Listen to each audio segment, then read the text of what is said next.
Hello friends, I am Sachin Mishra and welcome to all of you in this YouTube platform of Oh My Maths. Friends, जैसा कि हम सब जानते हैं कि आपका गेट और आईआईटी का एग्जाम, आईआईटी जेम का एग्जाम बहुत जल्द होने वाला है। ठीक है। और इस वीडियो में मैं आपके लिए गेट और आईआईटी जेम के प्रीवियस ईयर के कुछ बहुत ही इंपॉर्टेंट क्वेश्चन, जो कि एक मैथ्स के बहुत ही इंपॉर्टेंट टॉपिक वेक्टर कैलकुलस को डिफाइन है, वहां से मैं लेके आया हूं। और इस वीडियो में आपको जो क्वेश्चंस मिलने वाले हैं वो ग्रेडियंट, डाइवर्जेंस और कर्ल, इनके कॉन्सेप्ट पर बेस्ड हैं, जो कि प्रीवियस ईयर में आईआईटी जेईई के एग्जाम में हो या गेट के एग्जाम में हो आ चुके हैं। तो इनको देख करके आपको सॉल्व करना है और समझना है। अगर आपको नहीं आता है तो I think it will definitely help in preparation. ठीक है। So let's start students. The question number 1 is, if r vector is equals to xi, yj and zk and a vector is a constant vector, then curl of r cross a vector is equals to a vector minus 3a vector minus 2a vector, none of these। दोस्तों, क्या है question आप समझ ही गए होंगे। हमको एक are vector दिया है, आर वेक्टर के बारे में हम पहले से जानते हैं, इसे पोजीशन वेक्टर कहते हैं। और एक हमको ए दे दिया है, we have A is an constant vector.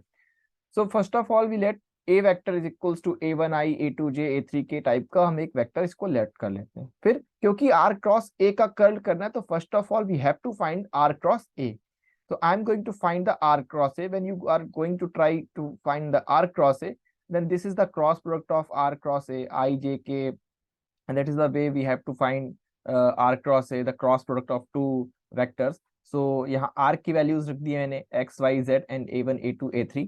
अब यहाँ से जब क्रॉस प्रोडक्ट फाइंड आउट करोगे तो ये इस तरीके से आ जाएगा। इस स्टेटमेंट को आप सॉल्व करेंगे जैसा यहाँ लिखा हुआ है, i a3y minus a2j, a2z, ठीक है, और j a1z minus a3x, k a2x minus a1y। ये आपको पता भी होगा कि आप कैसे सॉल्व करते हैं। यहाँ से यहाँ तक आप पहुंच गए। जब आपने ये फाइंड आउट कर लिया, ऐसे देखने में क्वेश्चन बहुत बड़ा है, बट करने पे आप जाएंगे तो बहुत आसानी से हो जाएगा। अब इसका हमें क्या करना है, कर्ल करना है। तो curl of are cross A करना है। तो क्या करना होगा, एक बार फिर से हमें क्रॉस प्रोडक्ट करना होगा और इस बार डेल ऑपरेटर के साथ इसे ऑपरेट करना होगा। तो मैंने फिर से आई, जे एंड के लिख दिया, डेबर ओवर डेबर एक्स, डेबर ओवर डेबर वाई, डेबर ओवर डेबर z. And i j k जो कोफिशिएंट ये मिले हैं हमको यहाँ पर, यहाँ से हम निकालेंगे a3y minus a2z, a1z minus a3x, इस तरीके से। और फिर इन्हें क्रॉस प्रोडक्ट के तरीके से सॉल्व करेंगे। जब आप इन्हें क्रॉस प्रोडक्ट के तरीके से सॉल्व करेंगे तो देखिए, डेबर ओवर डेबर वाई के साथ a2x माइनस a1y, डेबर ओवर डेबर जेड के साथ a1z माइनस a3x। और इनको जब आप डिफरेंशिएट करेंगे पार्शली, तो देखिए डेबर ओवर डेबर वाई जब करेंगे तो a2x और a1y है, तो यहाँ से क्या जाएगा, x वाला पोर्शन तो जीरो हो जाएगा और a1y से क्या मिलेगा आपको, माइनस a1। और इस पोर्शन से आपको मिलेगा, डेबर ओवर डेबर जेड करेंगे तो यहाँ से मिलेगा आपको माइनस a1। ऐसे ही आप जे वाले पोर्शन में भी करेंगे और इसी तरीके से के वाले पोर्शन में, तो minus a2 minus a2 minus a3 minus a3। इसे अगर हम क्लियरली लिखना चाहें तो ये लिख सकते हैं, इसे 2 of a1 minus 2 of a2 minus 2 of a3।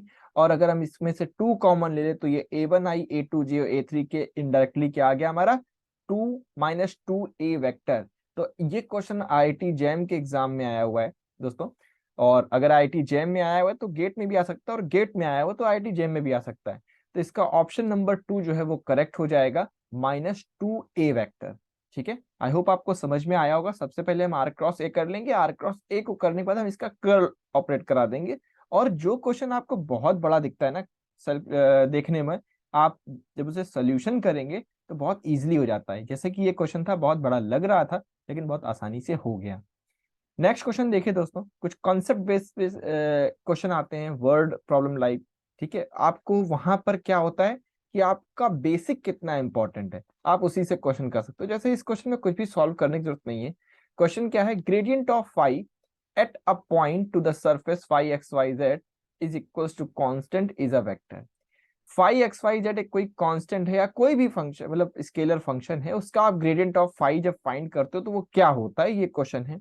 Parallel to a tangent vector to the surface, normal to the surface, of constant magnitude या हैविंग कांस्टेंट डायरेक्शन। तो मैंने आपको ग्रेडियंट वाले चैप्टर में बताया है, जब पढ़ाया है, अगर ये हमारा कोई कर्व है like phi X Y Z, ये कोई स्केलर फंक्शन है, तो नॉर्मल एक्चुअली में क्या होगा, अगर और ये इस पे अगर मैंने एक टेंजेंट खींच ली है, ठीक है, या ऐसे थोड़ा सा ऐसे नहीं, इस तरीके से बनाता हूँ, देखिए ये मेरा एक कर्व है और मैंने यहाँ पर इसको एक टेंजेंट ड्रॉ कर ली, ठीक है, ये टेंजेंट मैंने इस तरीके से ड्रॉ कर ली इस कर्व के लिए।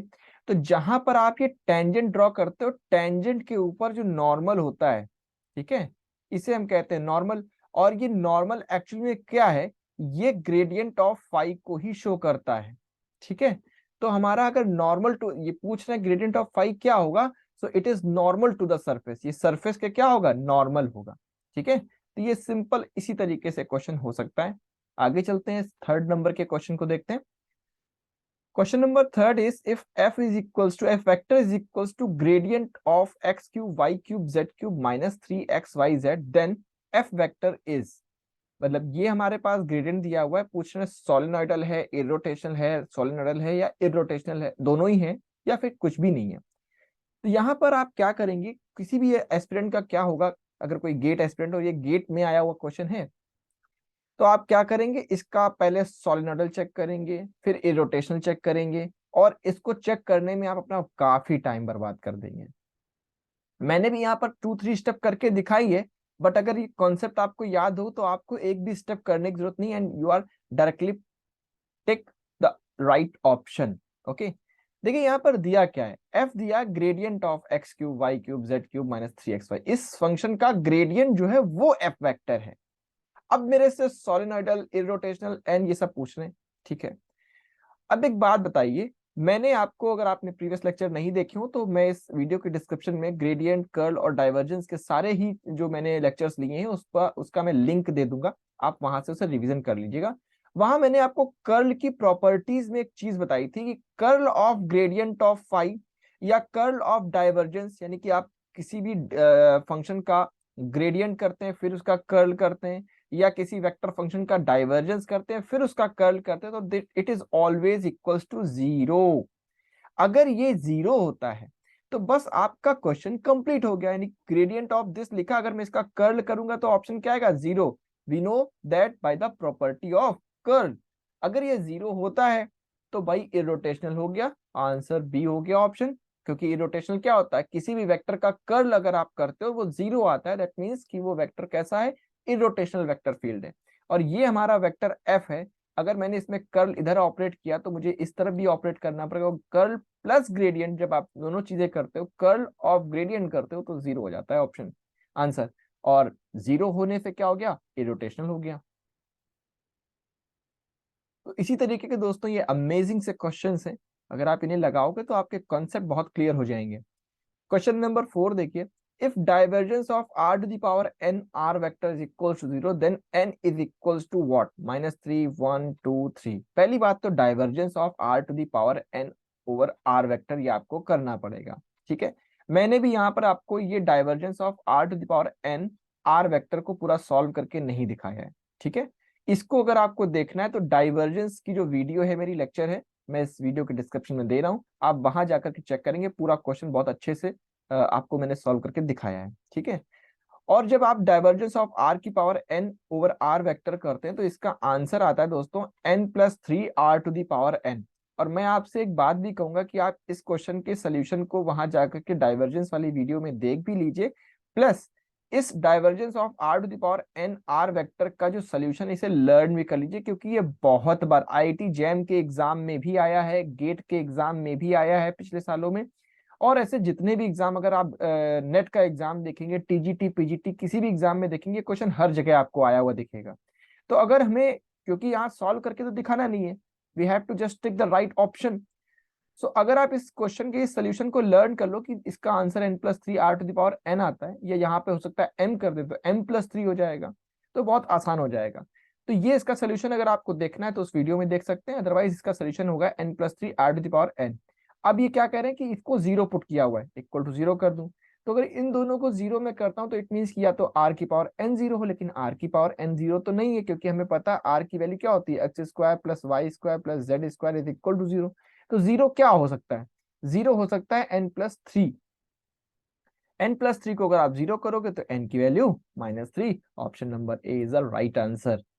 Okay students, so my dear students, इस तरीके के ही क्वेश्चंस आपको देखने को मिलते हैं एंट्रेंस एग्जाम में। बहुत लेंदी क्वेश्चन नहीं आते एंट्रेंस एग्जाम में, सिर्फ ये देखा जाता है कि आपने किसी भी चीज के लिए, किसी भी सब्जेक्ट के लिए आपने कितना बेसिक्स पढ़ा है, कितने बेसिक्स के ऊपर आपने, कॉन्सेप्ट के ऊपर कितना आपने मेहनत किया है, लेबर किया है।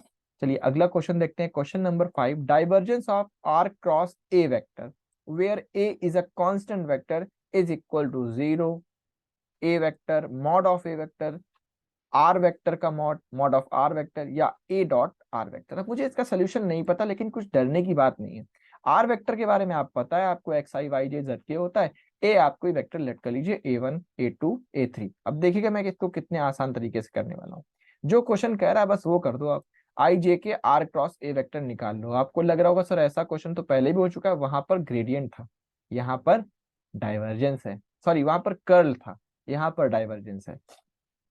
अब जब आप इसे सॉल्व करोगे तो आपकी वैल्यू आ जाएगी I A3Y A2Z J A1Z minus A3X plus K A2X minus A1Y। इस तरीके से आपकी ये वैल्यू आ गई R क्रॉस A की। अब इसका डाइवर्जेंस करना है, तो डाइवर्जेंस यानी कि डेल ऑपरेटर को ऑपरेट कराएंगे, और ये हमारा एक कैसा फंक्शन है, वेक्टर। तो वेक्टर पे हमेशा क्या होता है, डाइवर्जेंस ही हो सकता है। तो वही डाइवर्जेंस यहाँ पर किया जा रहा है। अब जब डाइवर्जेंस करेंगे तो हमें पता I J और K के प्रोडक्ट को ले लेते हैं। यानी डाइवर्जेंस जब आप करेंगे तो आई डेबर ओवर डेबर एक्स करेंगे, इस तरीके से I dot I J dot J, तो डेबर ओवर डेबर एक्स आई वाला पोर्शन, डेबर ओवर डेबर वाई जे वाला पोर्शन, डेबर ओवर डेबर जेड के वाला पोर्शन। और इन सब को जब आप डिफ्रेंशिएट करोगे पार्टली, देखिए यहाँ पर एक्स की रिस्पेक्ट है तो यहाँ पर एक्स का फंक्शन नहीं है, यहाँ वाई है, यहाँ वाई का नहीं है, यहाँ पर जेड है तो यहाँ पर जेड का नहीं है। तो इसलिए 0 + 0 + 0 क्या आ जाएगा, 0, और आपका ऑप्शन नंबर ए करेक्ट हो जाएगा। ठीक है, आसान सा क्वेश्चन था। अगले क्वेश्चन के ऊपर चलते हैं। अगला क्वेश्चन आता है वेक्टर कैलकुलस के एक बहुत इंपॉर्टेंट कॉन्सेप्ट, डायरेक्शनल डेरिवेटिव। किसी भी एग्जाम को उठा के देख लें, डायरेक्शन डेरिवेटिव एक ऐसा कॉन्सेप्ट है, एक ऐसा पार्ट है जिससे अगर क्वेश्चन नहीं आया हो, ऐसा हो ही नहीं सकता।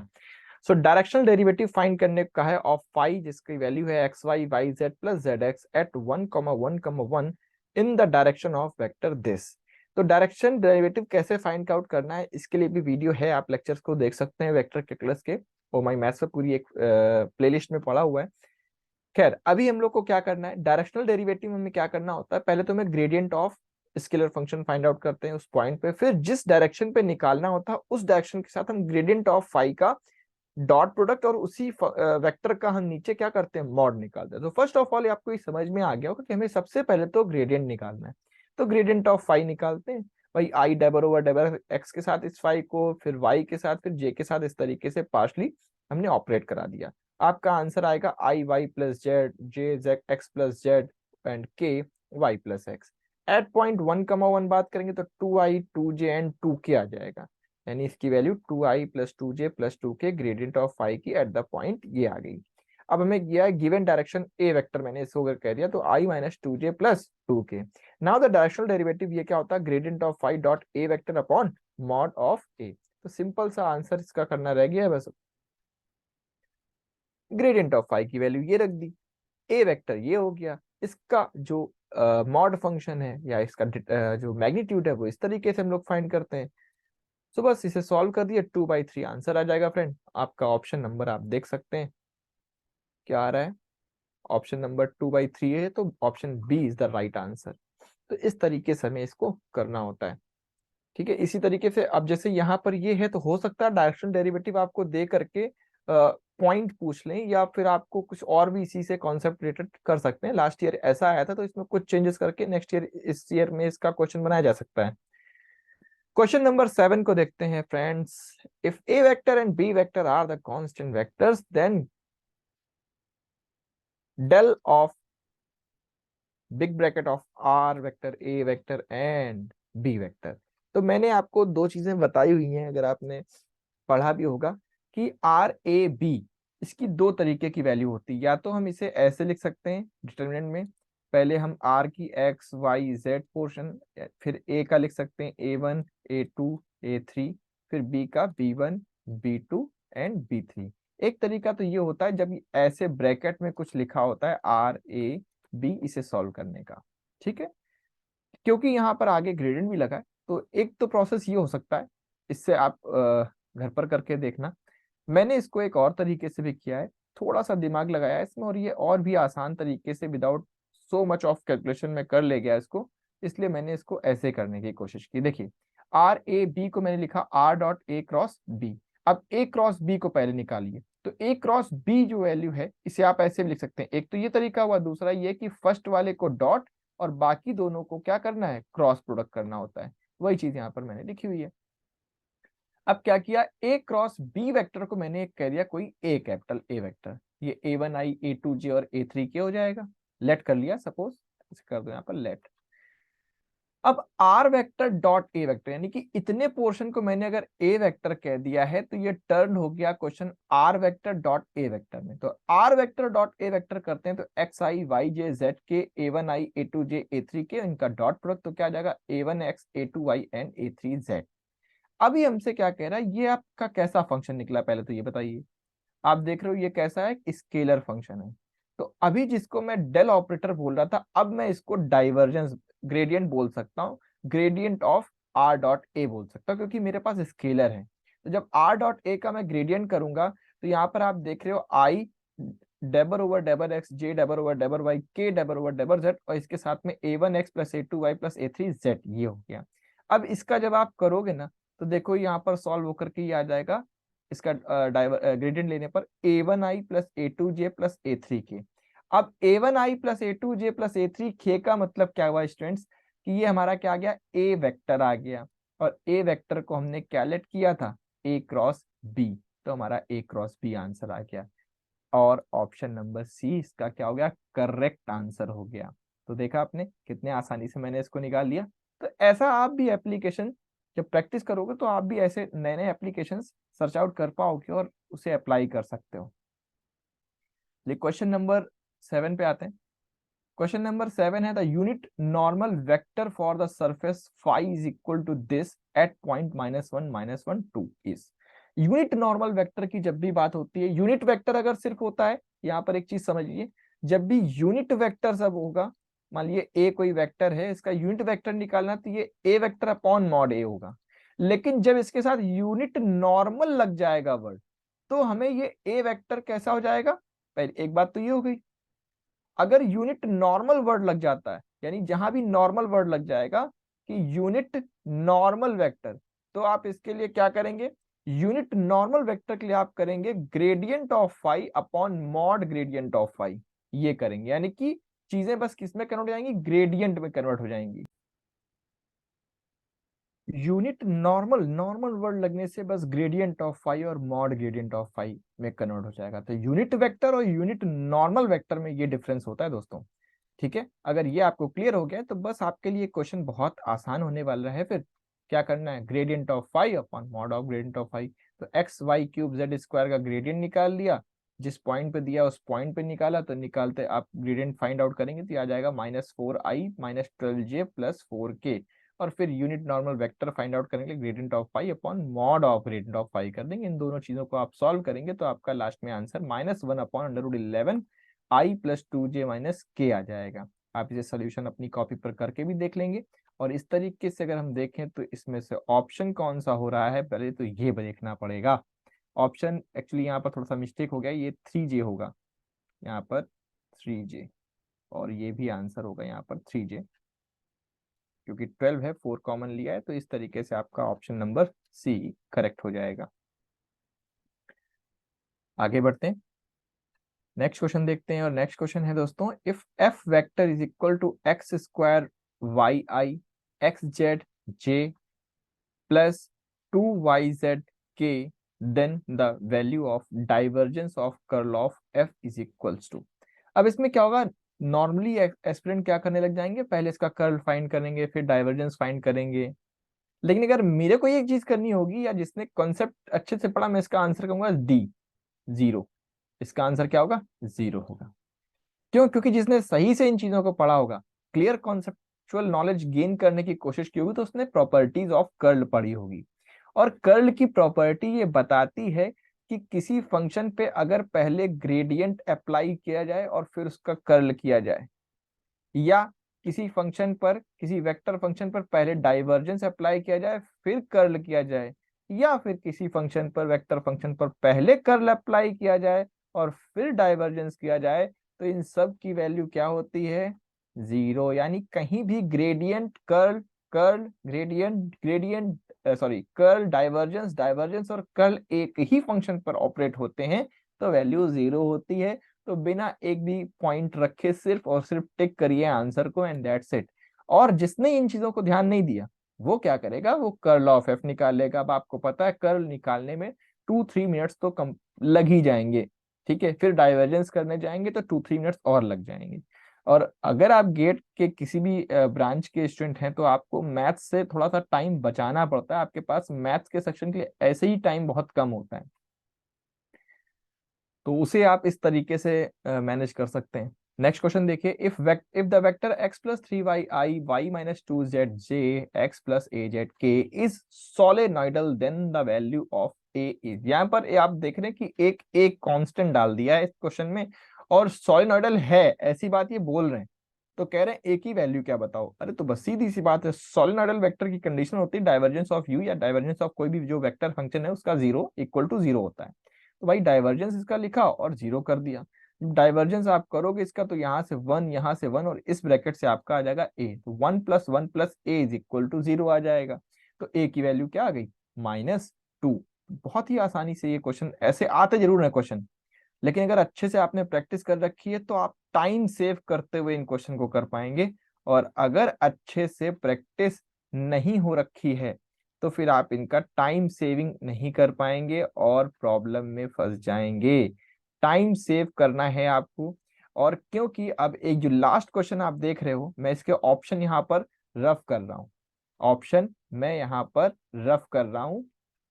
और वो इसलिए रफ कर रहा हूँ क्योंकि कुछ क्वेश्चन सब्जेक्टिव भी आते हैं।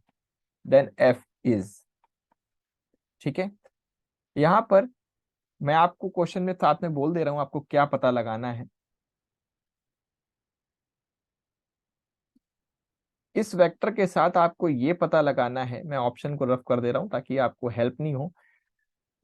आपको ये पता लगाना है इस ऑप्शन के साथ, इस क्वेश्चन के साथ कि फ्रेंड्स ये जो गिवन वेक्टर फंक्शन है ये सोलेनॉइडल है, या मैं कह सकता हूं ये सोलेनॉइडल है, या फिर ये इरोटेशनल है, या फिर कंजर्वेटिव है। तो इसका आंसर, इज इट सोलेनॉइडल और सोलेनॉइडल या फिर इरोटेशनल और कंजर्वेटिव? इसका जो भी आंसर हो आपको कमेंट बॉक्स में बताना है कि ये क्वेश्चन नंबर 10 जो है ये एक सोलेनॉइडल वेक्टर है, इरोटेशनल है या कंजर्वेटिव है।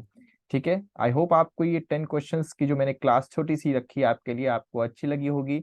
और अगर आपको ये कमेंट सेक्शन में आपको बताना भी है आपको कैसे लगे ये क्वेश्चन, अगर आप ऐसे और भी क्वेश्चन चाहते हैं तो कमेंट बॉक्स में प्लीज रिप्लाई करें। लाइक, शेयर और सब्सक्राइब करना ना भूलें। तो फिर ओ माई मैथ्स आपके लिए आगे ऐसे और भी वीडियोस लाता रहेगा। Thank you very much, that's all.